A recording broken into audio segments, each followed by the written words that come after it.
It proves that you wrote them. I may have. Good God! I don't know what's happening to me. My head hurts terribly.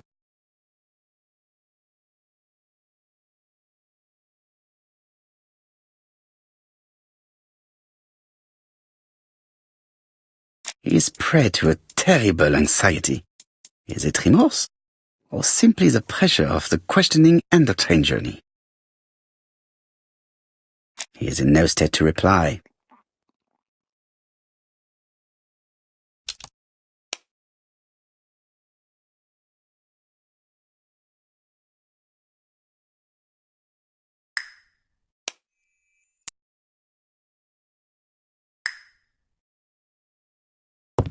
I am not going to leave before having finished questioning him.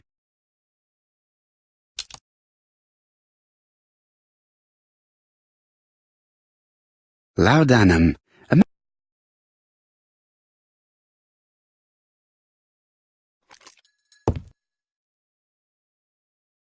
Take this. It will help you.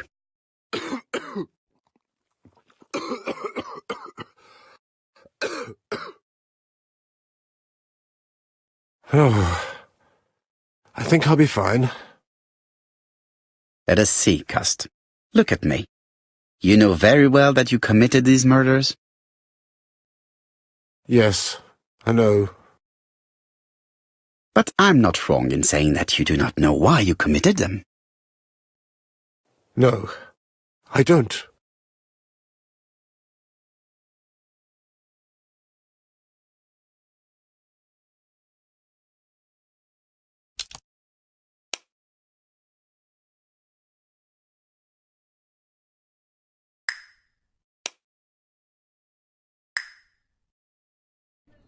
And what conclusions have you drawn?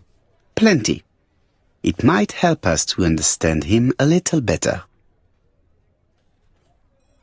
Let us now try and get our brain cells to work.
I don't see any clearer than before. This is worse. There is one point to highlight. C'est curieux. Cust admits that he killed, but he does not know why. What did Dr. Thompson say? Even if Cust killed while in an altered state, it still must have been his deepest desire. He must have had a motive. Let's keep it simple. Never mind his motive. He confessed. But you see, he can confess to anything and everything. He denied the murders and then he confessed to them. He confirmed that he never typed the letters. Then, with great ease, I managed to get him say quite the opposite. Come on, he behaved like a guilty man. He lied to his landlady. Because deep down he believes himself guilty. From the papers, he noticed that he had always been at the scene of the crimes. He must think that he killed and then simply forgot what he had done. How can you be so sure? Let us look at his psychological profile. You will understand my point of view. Let us now try and get our brain cells to work.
You see, Cust's character is quite the opposite of the murderer's. But if he's a madman, can we really talk about his character? You know very well that our murderer does not behave like a psychopath. Apart from the signature, there is no ritual repetition in the choice of victims. Very well, you're right as always. So we have no confession, no culprit, no suspects, nothing. And all that after 2 months of inquiry? What should I do? Have faith.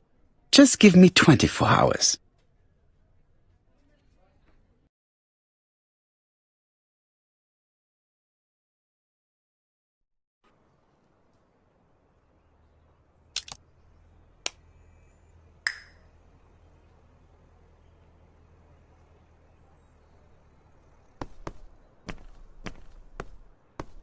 To Whitehaven, please.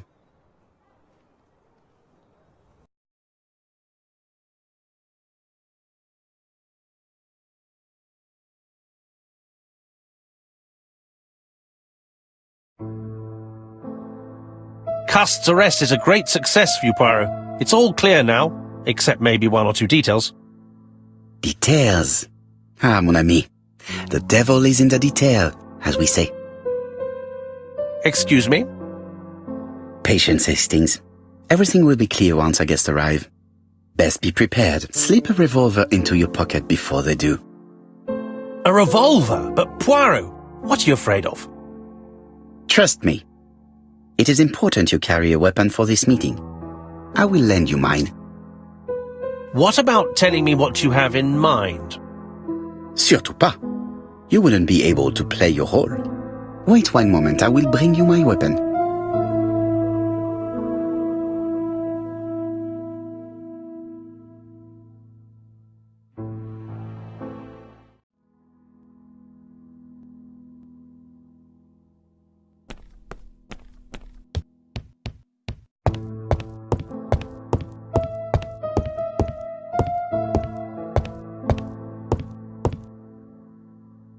The white ammunition are blank cartridges. The others are real bullets. The revolver is loaded with real bullets. I still have time to choose blanks. The revolver is loaded with blanks. I still have time to choose real bullets.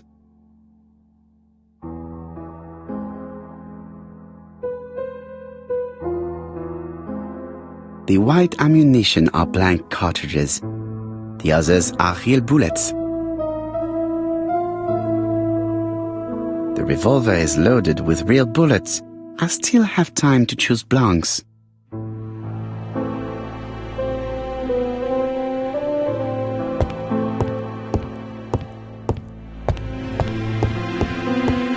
What about telling me what you have in mind? Surtout pas. You wouldn't be able to play your role. Wait one moment, I will bring you my weapon.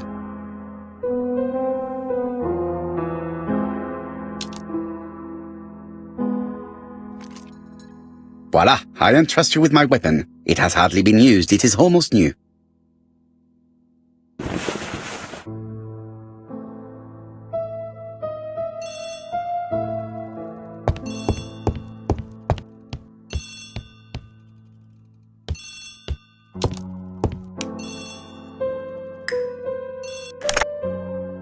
Chief Inspector, is that you? Yes. Sorry, but we haven't found anything.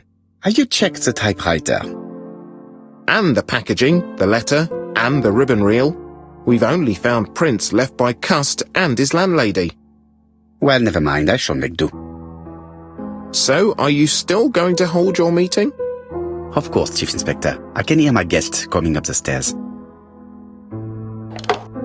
Why have you brought us here, Mr. Poirot?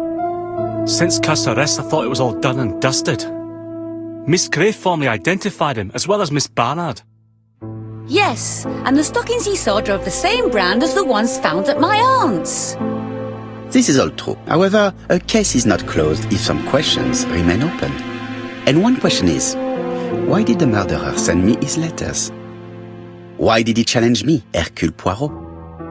Perhaps he wanted to play with you, to taunt you. Xenophobia? Maybe he didn't like you because you're foreign.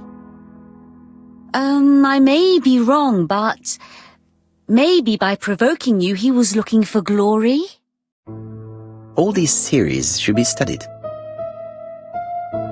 Let us now try and get our brain cells to work.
Is everything clear now?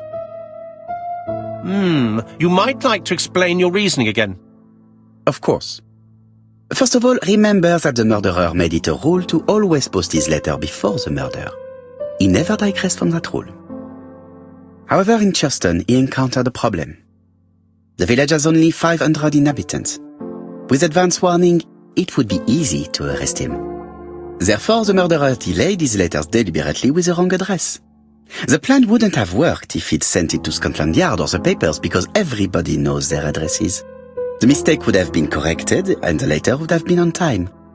That is why the murderer chose me as the recipient. Because for his plan to succeed, it was necessary for at least one of the letters to have a wrong address and get lost. It was very cunning. Absolument. It is a very subtle plan. It matches the profile we have drawn up of him perfectly. That of an intelligent, daring and calculating murderer. But that's not how you describe Cust. You are quite right, mademoiselle. Like you, I find it hard to believe that this dull character is the clever murderer we are looking for. Do madmen...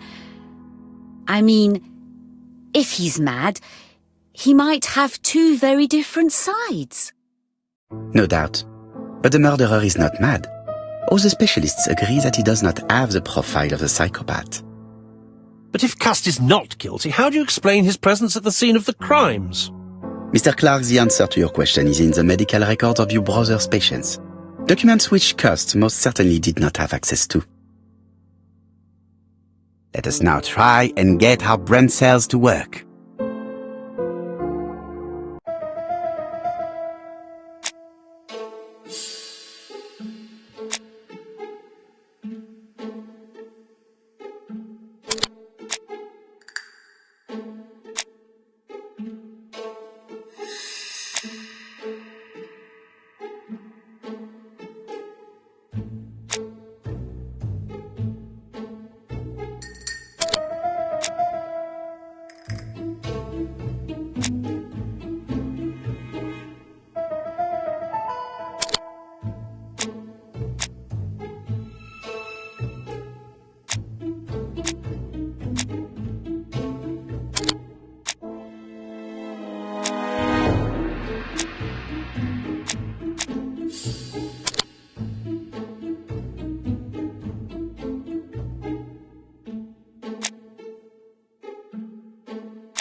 Dr. Clark's patients' records provided a very useful list of potential victims, sorted by alphabetical order. The killer definitely used it, explaining the fact that all the victims were former patients of the doctor. It is this fact that clears Cust once and for all, because he never had access to these records. So how did he happen to be at the scene of the crimes? Either the murderer sent him there, or Cust was following him closely. Cust's highly suggestible nature leads us to the second hypothesis. The murderer was manipulating him. He systematically sent Cust to the towns where he was going to strike, so that the suspicion would land on the poor man's shoulder. That's evil. What sort of killer could have such a plan? And what would he gain from 3 completely different murders? Indeed, it seems unlikely that the same murderer committed all the crimes. What should we take from that?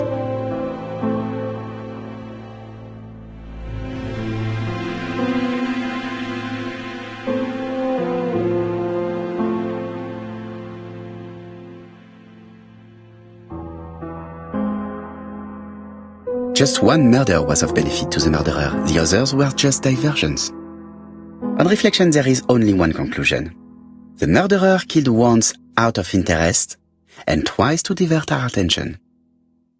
This reasoning points at 2 potential culprits. Franklin Clark. Donald Fraser? Yes, mademoiselle, that's good thinking. Mr. Fraser may have killed Betty out of jealousy. Mr. Clark may have killed his brother in order to inherit his large fortune. Both have a motive. But Donald did not have access to Dr. Clark's records. Please allow me to disagree with you, mademoiselle.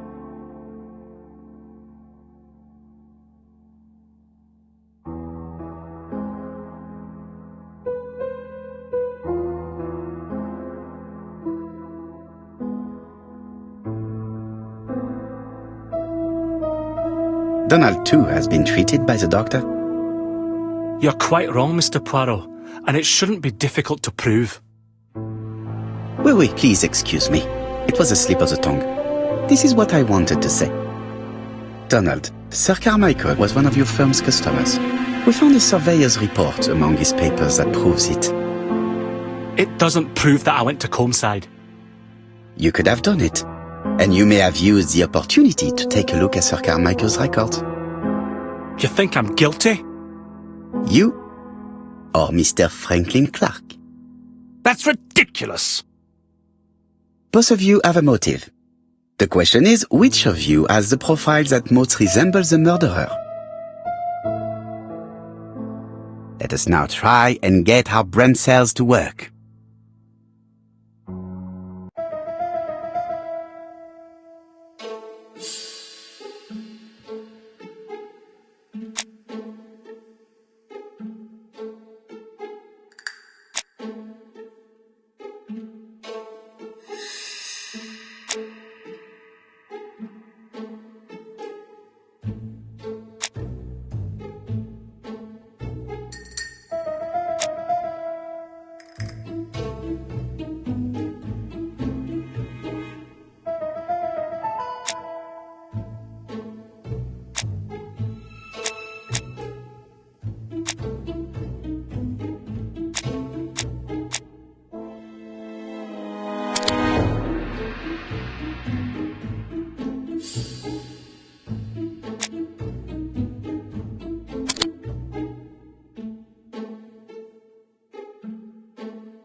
Ladies and gentlemen, Donald may share many character traits with the murderer, but he does not have his cold indifference. He has a temper.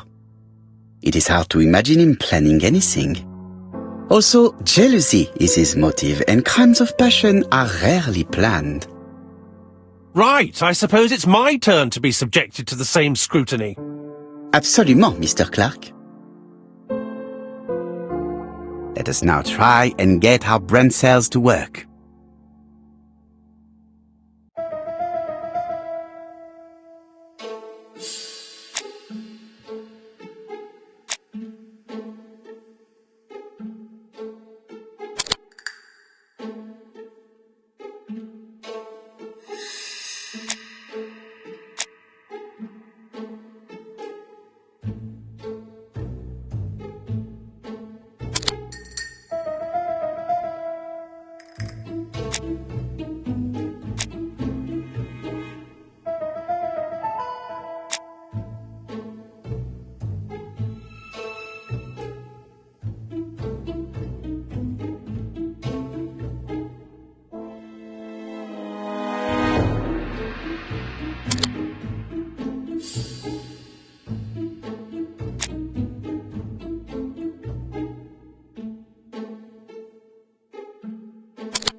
As you have all seen, there is a disturbing similarity between Mr. Clark's profile and that of the killer.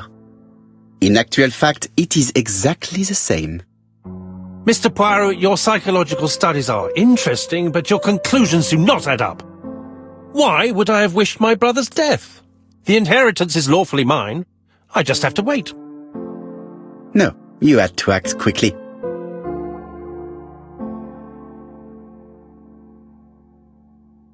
Because of Miss Grey. Mademoiselle, although you haven't been telling the truth, there is no doubt in my mind that you would have found a way to marry Sir Carmichael after Lady Clark's death. For you, Mr. Clark, it was a disaster. If Miss Grey had children by your brother, you would not. You realized the danger after reading several letters from Comside, especially one in which your brother opened his heart to you. So you hurried home from China, and you took action. In truth, Cust was no more than a puppet manipulated by the real culprit. You, Mr. Clark. Such an imagination, Mr. Poirot. In fact, nobody manipulated Cust. The famous instructions he received by post. He wrote them on the typewriter. We know that for sure. Oh no. You know perfectly well. That is not true. Eh bien voilà, light has now been shed on the ABC murders. Your theories are ingenious, but you haven't any proof. One point to him. For the moment, I have no material proof. Either I admit to it, or I bluff.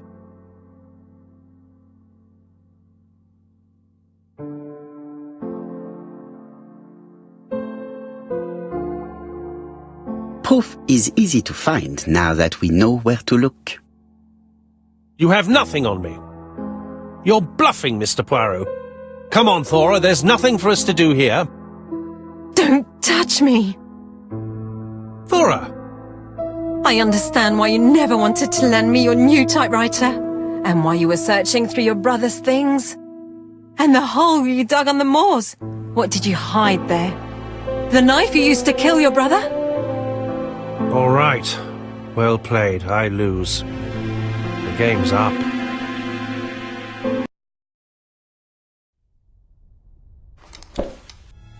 Don't come near me! I'll never let you take me, Mr. Poirot!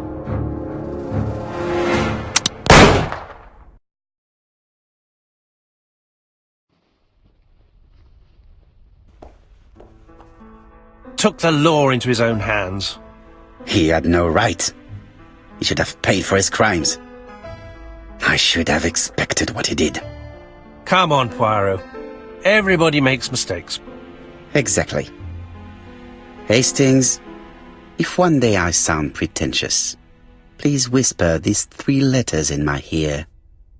ABC. They shall remind me that we all have our limits, even me.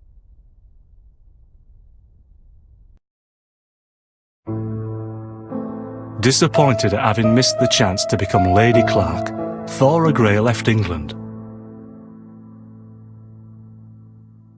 Donald Fraser and Megan Barnard married.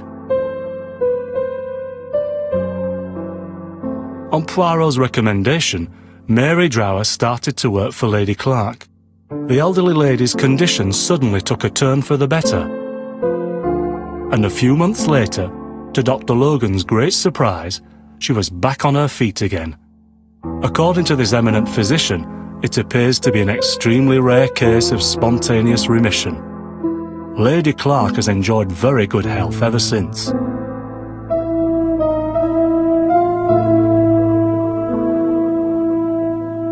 Journal of an Innocent. The incredible story of ABC.